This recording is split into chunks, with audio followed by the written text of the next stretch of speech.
interesting Mustang down there with John Force and Mike Neff's names on the door. John owns the drag racing team. Mike Neff drives one of several race cars or pseudo race cars that we will see crossing the block. And somewhere down there is our Rick DeBrule. Rick?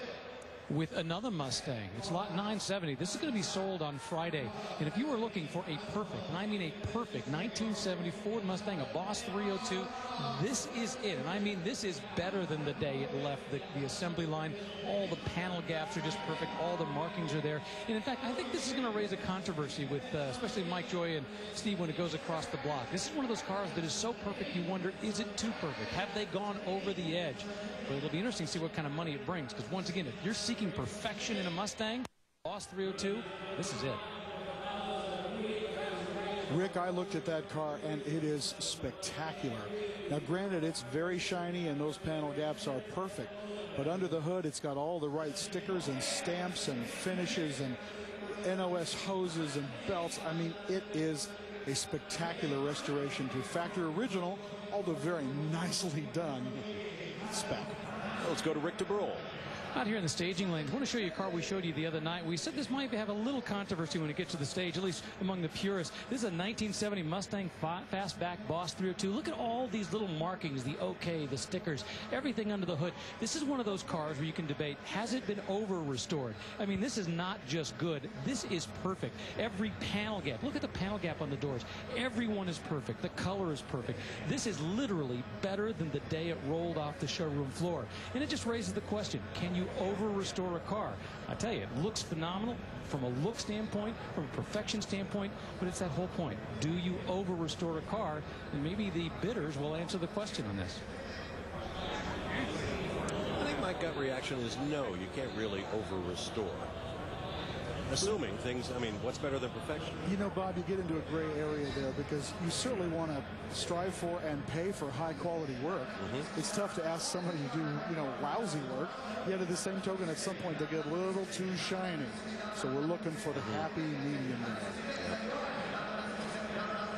It's all about restoring to taste.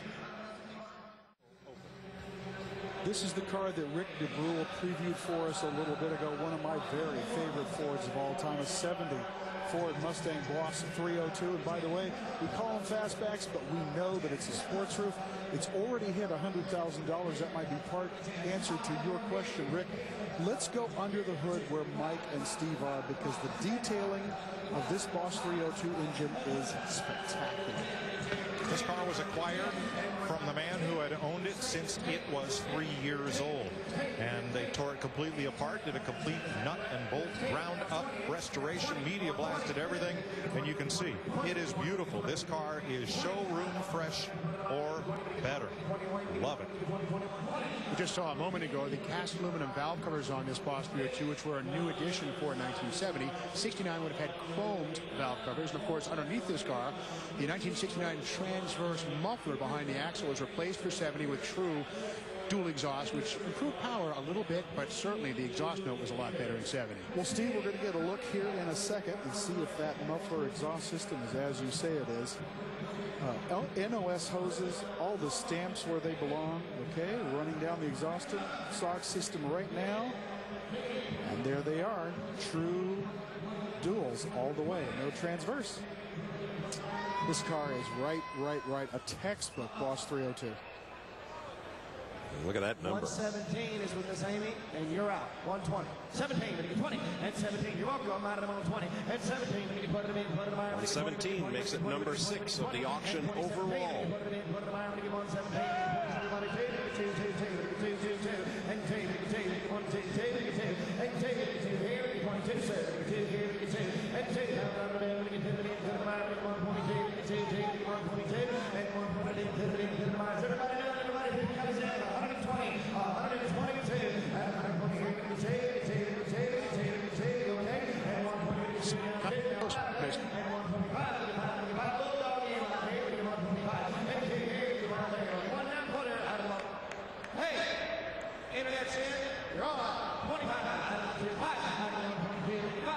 An internet bidder has joined the fray.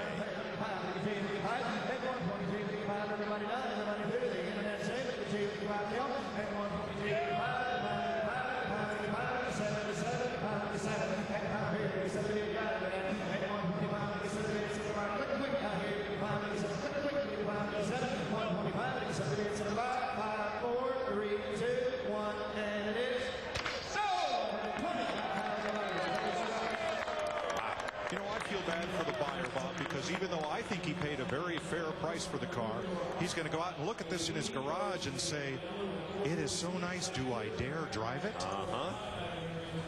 That's precisely the problem with better than new. Once you've got perfection, do you dare use it? $1,000. And in second, a Ford Mustang Boss 302 from 1970 at $125,000, but that is not our top seller of the day. That honor goes to the third car that crossed the block this morning when we all walked in and rubbed the sleep out of our eyes. A 1993 Chevy Camaro one-of-a-kind ZL1 that sounded like a Lockheed Constellation driving out of the building. Sold for 3 days in New York City and a day at the world-class driving experience, choosing from a handful of the world's greatest supercars and driving them as much as you like.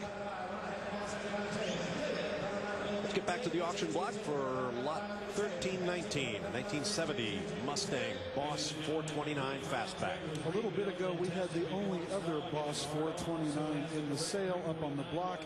It was lacking in a few areas. It was not as well done as this car.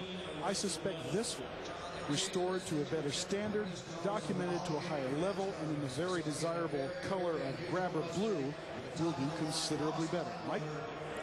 For 3 days in New York City and a day at the world-class driving experience, choosing from a handful of the world's greatest supercars and driving them as much as you like.